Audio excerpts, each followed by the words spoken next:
In order to be a healthy zone school, your campus strives to eat nutritious foods, exercise regularly, and make healthy decisions. McKinney ISD proudly boasts several healthy zone schools, such as Berks, Malvern, and Finch. Today we're going to highlight Wolford Elementary and its health-conscious ways. Here, with more on that, is school nurse Kathy Johnson. Thank you for joining us. Thank you. I guess first off, could you tell us a little bit about yourself? Where do you work? How long have you been there? What do you do? My name is Kathy Johnson. I'm a school nurse at Wolford Elementary. I've been a nurse since 1986, and I've been at Wolford for 8 years. All right.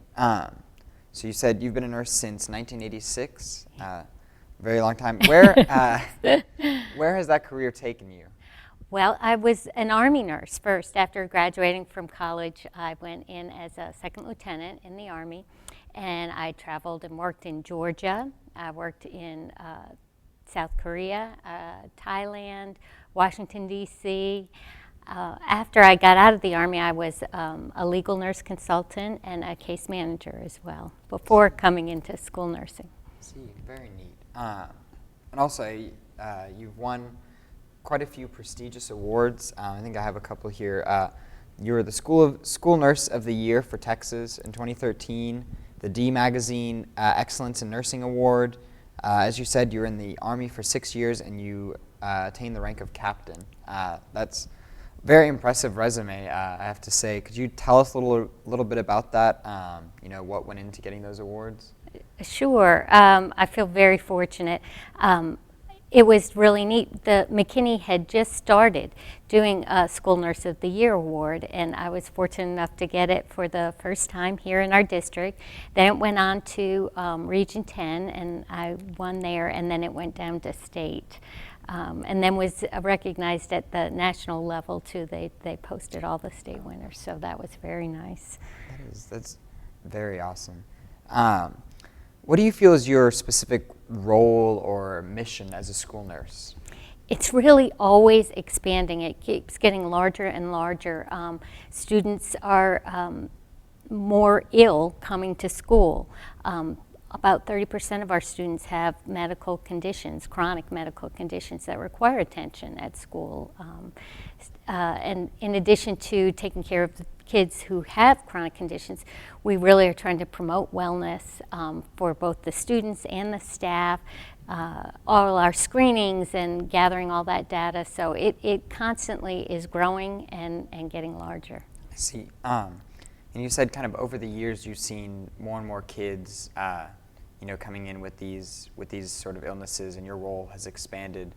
That's interesting. Do you can you think of anything specifically that would be causing this trend that you can think of? I know that there has been a great increase in both life-threatening allergies and asthma and type 1 diabetes in particular, well as in addition to attention deficit disorder. There are many different theories about why this may be coming up, if it's just being diagnosed more, but I believe it's a myriad of factors that kind of all culminate into more people are being affected now. Even vitamin D is being cited as one of the reasons, lack of vitamin D. So tell us about the Healthy Zone of Wolford. What exactly does that mean? We have worked really hard. There are a total of 13 schools here in the district to be a Healthy Zone school. It's a joint venture with Cooper Institute and United Way of Metropolitan Dallas. And they award this honor, and they give you money and resources and really help. It's for people that have shown a true interest in wanting to make their school a healthy zone and giving them more resources to do that. I see. So once the school takes that first step and shows that initiative rather, then they're rewarded with more resources that they can expand upon that mission? Yes. I see. That's a neat program. I also see that Fuel Up and Play 60 has been implemented at Wolford. What is that, and How does that program work? Fuel Up to Play 60 is another joint venture with the National Football League and Dairy Max, and they like to focus equally on healthy eating and active lifestyle, and so they work together. They also have a lot of resources. We were able to get a $4,000 grant at Wolford recently, and we're trying to really change the environment at Wolford with more information, more opportunities, and we're really excited. I see. And one of the things that have come out of these kind of programs is the grab-and-go breakfast kiosk. Is that right? Yes, and we're really excited. We're going to be piloting that. It's a brand new idea. I noticed we have about 14% of our students at Wolford that are eligible for free and reduced meals, and they were not getting those for breakfast.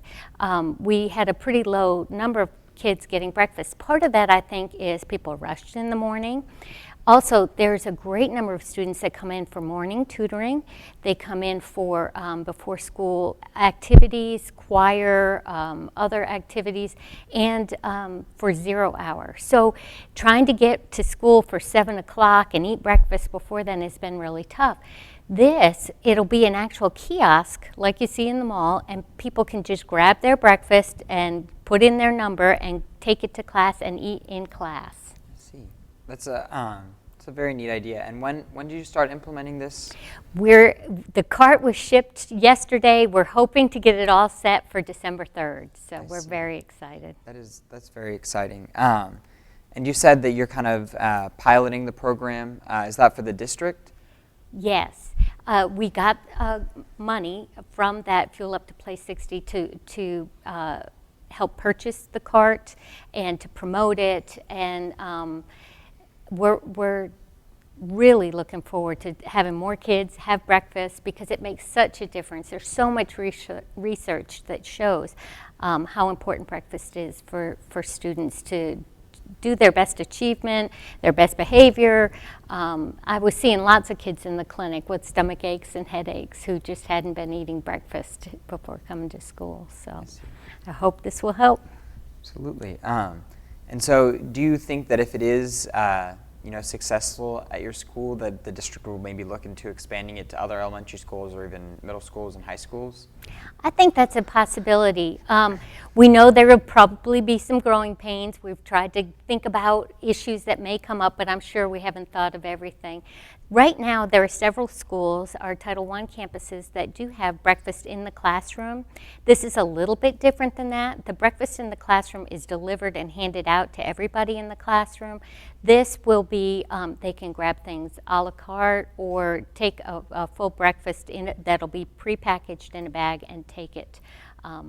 They can eat in the classroom, but there are certain rooms in the school that we want to discourage any eating and to try and limit trash and keep it clean too. I see. That's a very neat idea. I think I definitely, coming from a high school perspective, I can certainly tell you that, getting up and getting to school by 7:30 or sometimes earlier, it's hard. It can be hard to get in breakfast, and I know that a lot of other individuals, and myself included at times, aren't able to get breakfast. So I really feel like I'd like to see that maybe work its way up through the system, and I do hope it's successful for you guys so that you can look into expanding the program, all across the district. That's a great idea. I hope you write a grant. So what is the state of student health today in elementary schools? As I noted, there's a large number of students with chronic illnesses, and it is increasing every year. Also, we have a huge problem with obesity in our students across the United States. It's about 33%. At Wolford, it's not. We do our fitnessgram testing, and it checks body mass index, height, and weight. For all of our 3rd, 4th, and 5th graders. And we're not quite at the 33% for, we're about 18% for 3rd graders. 4th graders is about 33%, and 5th graders is about 29% of being outside of the healthy weight. I see. And you brought up, obviously, obesity. Is that the main trend in terms of unhealthy trends, I guess, that you're seeing that you're concerned about, or are there other additional factors or other additional instances that you're concerned about? There are a lot of things that cannot be controlled, things like asthma. And when I say can't be controlled, I mean students are going to be afflicted with these things regardless of what they eat or drink or do. We can try and control them, and we definitely do in the schools. But this is something that I think we all have a responsibility. It's a behavioral changes that we have to make, and it starts with education, and we just need to make those things happen. I see. I guess on the flip side of that, what aspects of student health are you optimistic about? What things are you looking forward into the future and hoping to see some improvement in? Well, I'm really optimistic that our district does put such a priority on this, that they really do have a goal. We have 13 out of the 51 Healthy Zone schools across the United States. Our one district within the state. We have more than any other district. So it's clearly a priority. Healthy students learn better, and our district knows that. That's why they implement brain breaks and energizers, and so I'm very happy with this kind of emphasis. It can't help but get better. I see. Well, as you know, next week is Thanksgiving. Can you give our viewers, who are children and parents, some tips on eating and exercising during this holiday, where we can tend to, eat too much and maybe do too little exercise? I look at it just the opposite way. I think it's a great opportunity to try new vegetables. That's my big, all kinds of colors and great flavors. So get kids trying new vegetables. The other thing is it's a great time. The family is home. Let's get active. Let's do walks after you eat. Let's shoot hoops. We love to do some fun family fitness challenges for the group. So it's a great opportunity to get active and eat healthier. Have lean turkey and great vegetables. Yeah, I'm all for it.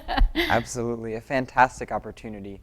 Well, it's time for another short break, and then coming up next, it's community outreach time with McGowan Elementary.